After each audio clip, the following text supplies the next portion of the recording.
This is going to affect the way that you can prepare for the future. This is going to affect you directly 100%. 80% of all of the money that has ever existed in the United States and our economy has been printed in the last 2 years. And they want to print more. They are killing the dollar. Hello YouTubers, Alaska Prepper here. Ladies and gentlemen, I'm not talking about food today and food shortages, but I am going to talk about how prices are going to continue to rise. You are being told that inflation has peaked by every mainstream media pundit around. But ladies and gentlemen, don't let them fool you. Whenever you hear the government tell you something or the mainstream media tell you something, make sure you research it, because more than likely it is the exact opposite. Now this article here says, extraordinary U.S. consumer prices soar at fastest in over 40 years. And the person that wrote this article seems to be like screaming it out because they're surprised. I'm not surprised, ladies and gentlemen. Are any of you surprised that inflation is where it is? Now, before I get into this, I want to show you something really quick to give you a heads up on how it is that you are lied to on a daily basis. Now, this gentleman here, Mr. Waller, he is from the Federal Reserve, says inflation may have peaked in March. I like that he used the word may, because that's an easy out for him when it shows that it hasn't peaked. Now, for those of you that may be wondering, what do you mean by that inflation has peaked? It means that it's reached a ceiling and that now it's either going to stabilize, stay level, or go down, ladies and gentlemen. He says, and there could be some relief on the way, but the U.S. Central Bank must press ahead with a series of hikes of its benchmark interest rate, said Federal Governor Christopher Waller on Wednesday. Now, let me show you something really quick, because they know exactly what they're doing, and they've known, ladies and gentlemen, exactly what they're doing. This is how sinister their plan is, and you have to see this, because when I read this, it was only one sentence. Well, let me show you. Let me stop talking. Now, ladies and gentlemen, this is from an article that came out yesterday, and the title is Steve Keen, This Ain't Your Daddy's Inflation, Part 1. I'm not going to read through this whole thing, all right? But I'm going to go down and I'm going to read to you this and explain it to you, because it is very important that we understand this, all right? I've always said that the government wants to be in total control. And how do they do that? They get you hooked on the drug, which in this case is free money, free stuff, or at least people that get it think it's free, because they don't know that it is being stolen from everyone, including themselves, so that they can have it.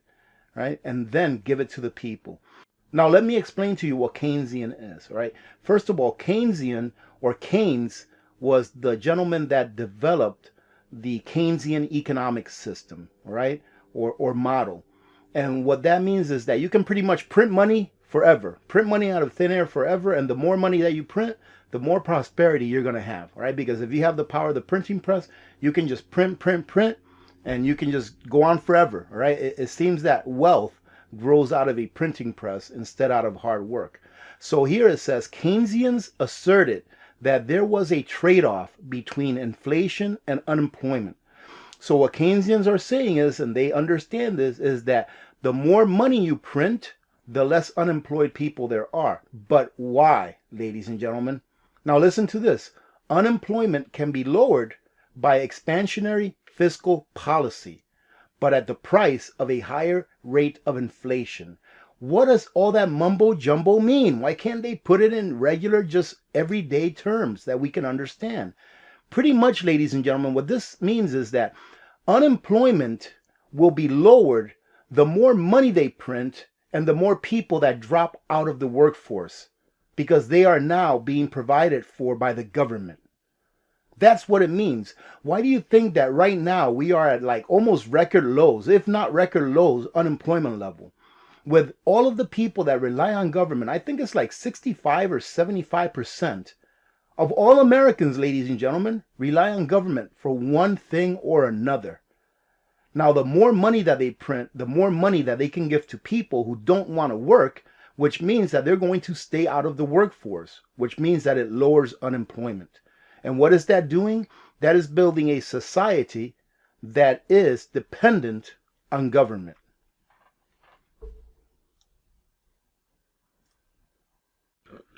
And I'm just going to go ahead and skim over this article, ladies and gentlemen. I'll leave the link to this article in the description of the video and or on a pinned comment so that you can revisit it if you'd like to.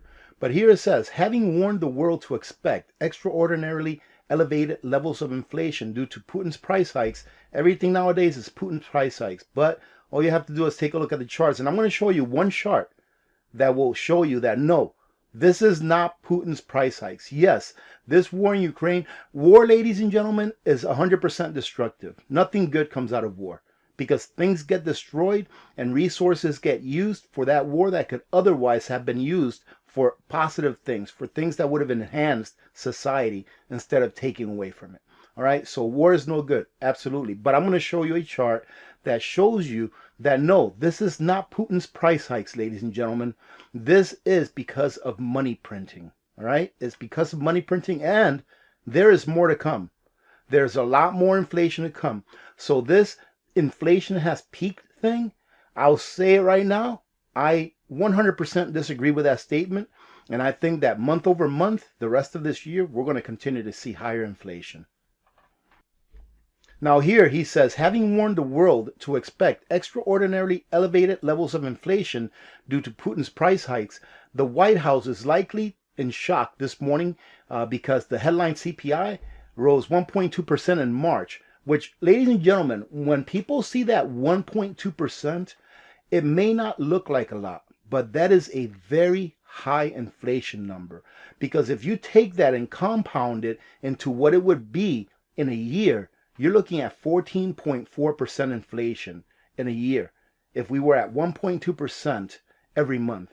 Even if we were at 1% every month, ladies and gentlemen, that is saying that by the end of the year, the $100 that you earned in January would only buy you about $88 or $89 worth of goods in December. That's what that means. That's how you have to look at it. They continue to say that this 1.2% month over month rise is the biggest since September of 2005. Ladies and gentlemen, 1.2% month over month rise. You just have to put that into perspective. Here, just a few years ago, we were having year over year inflation rises of only like 1.6, 1.8%, according to the federal numbers, okay? And that's what these numbers are here, the federal numbers. In all actuality, anyone that goes to a gas station, anyone that goes to the supermarket, anyone that goes to the doctor knows that it's a lot higher than that. But just a few years back, a couple years really, we were only hitting 1.6%, 1.8% inflation year over year. And now we're hitting over 1% inflation month over month. That is a direct theft of your purchasing power, a direct theft of your labor, ladies and gentlemen, because now you have to work more in order to get the same stuff. So it is your labor that they are stealing from you. Now take a look at this, ladies and gentlemen. Now keep politics out of this, all right? Because this has nothing to do with politics. Trust me. It says here, this confirms NBC News' recent poll that showed that 62%, listen to that number, 62% of Americans are saying that their incomes cannot keep up with the rising cost of living. Well, of course it can't. Of course it can't, ladies and gentlemen, because even if you just look at the numbers that you're getting from the Fed, you know, if you got a 6% increase in your income last year, which is a very high increase for income, unless you're a banker, I think they got like 21%. All right, but we all know what the deal is there. So let's say you got a 6% income increase in your salary the beginning of this year. Well, when inflation is at 8%, 8.5%, and we all know that real inflation is a lot higher, of course that your salaries are not going to keep up with inflation, which brings me back to that inflation is a direct theft of your labor. Because if you work the same amount of hours now, you can get less than what you did before. So in order to get the same amount of stuff that you could get before, you now have to work more hours. Look at this. Back in late 2020, this is what inflation was. Oh, look at that. I was just talking about this. We were at about 1.6, 1.8%. And look at this. Here, before this Ukraine thing started, we were already sitting at 7.9. So, ladies and gentlemen, don't let them fool you. And why am I talking like this? Because this is going to affect the way that you can prepare for the future. This is going to affect you directly 100%. Citizen Joe says lower income people and retirees on fixed incomes are running out of time. Inflation will consume them. Summer riots, looting, the financial end is near, as planned. Ladies and gentlemen, inflation affects only those that are in the working class. Please understand that. If you are in the working class, this is the time for you to prepare. Get ready, because this is no joke.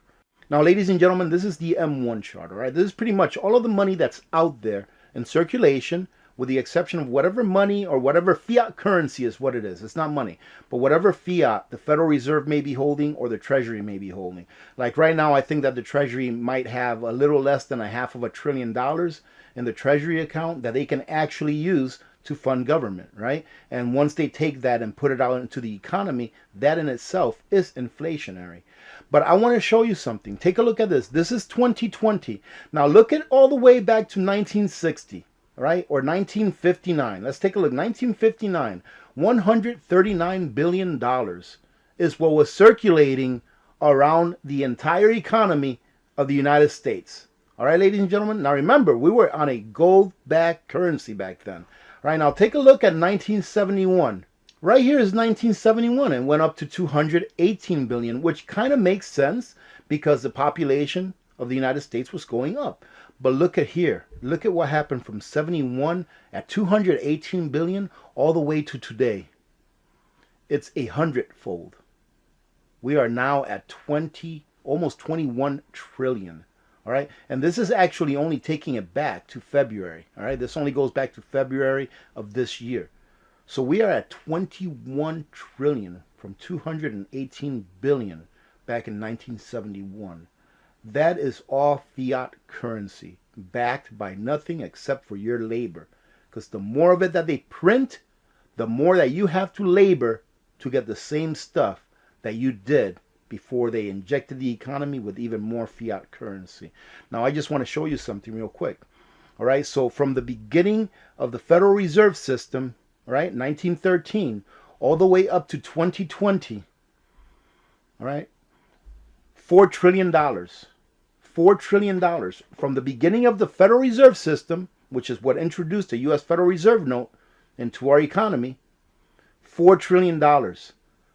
Now let's take a look between February of 2020 to February of 2022, because this only goes to February of 2022. So we take 4 trillion and we subtract that from 21 trillion, that's $17 trillion. $17 trillion, 80% of all of the money that has ever existed in these United States of America, 80% of all of the fiat currency that has ever existed in these United States of America was created in the last 2 years. Do you think that inflation has peaked? 80%, ladies and gentlemen, do you understand how critical this is? 80% in the last 2 years. And we're only sitting on inflation of about, let's say it's 20% inflation that we're sitting on. Eventually, all of this excess printed dollars, printed Federal Reserve notes that have been released into the economy, they will find themselves in the price of commodities, in the price of those things that you need to live. So get your stuff now. Stock up on food now. Stock up on everything that you're going to need for the next several years if you can now. If you can't afford it, go get a second job. Go drive Uber. Go do DoorDash. Hold classes on how to pressure can. I had a conversation like that with Homestead Oz, with Lynn from Homestead Oz. And I told her, I says, people say they can't afford it. Go get a second job. How important is it to you that your family maintain a decent standard of living during the times that we're headed into? And if you don't believe that we're headed into some pretty bad times, then don't prep. That's up to you. But you will have to live with the consequences of your decision. So ladies and gentlemen, this, in my opinion, is the most critical chart that you can be taking a look at right now. 80% of all of the money that has ever existed in the United States and our economy has been printed in the last 2 years. And they want to print more. They are killing the dollar. They are killing the dollar. And it will be at your expense. Now take a look at this, ladies and gentlemen. I'm on SD Bullion's site. I just wanted to take a look at the price of silver right now. Okay, so, and like I said, I know you can't eat silver, all right? You cannot eat silver. I understand that. No problem with that. Okay, however, this is what I want to point out. I have a receipt here. I just figured I'd go and check some of my old receipts to see what the prices were like back in 2021, I think it was that I got this, 2020. All right, in 2020. So if you take a look at this receipt, it's showing that I purchased 20 ounces of silver in 2020 for $364. Now let's take out our calculator, okay? Let's take out our calculator. So we have $364 for 20 ounces. And right now, silver spot price, which means that if I take it to the coin shop right now, I can get $25.73 per ounce. So if we take the $25.73 that silver is selling for right now, that I purchased 2 years ago, right? Silver and gold, in my opinion, and I'm not a financial advisor, it's not something for you to hold short term. It's something for you to hold for if something like what's happening now happens, right? And even worse, if something even worse than what's happening now happens. Once inflation really hits us hard, a lot harder than now, that is when, in my opinion, silver and gold shine, because it allows you to preserve your purchasing power. So if we take this $25.73 per ounce that they're paying right now, right? Because I can go to the coin shop and sell 1 ounce of silver right now for $25.73, because I know that they pay spot for it, right? And we deduct what I paid for 1 ounce back in 2020, which was $18.20 minus 18.20.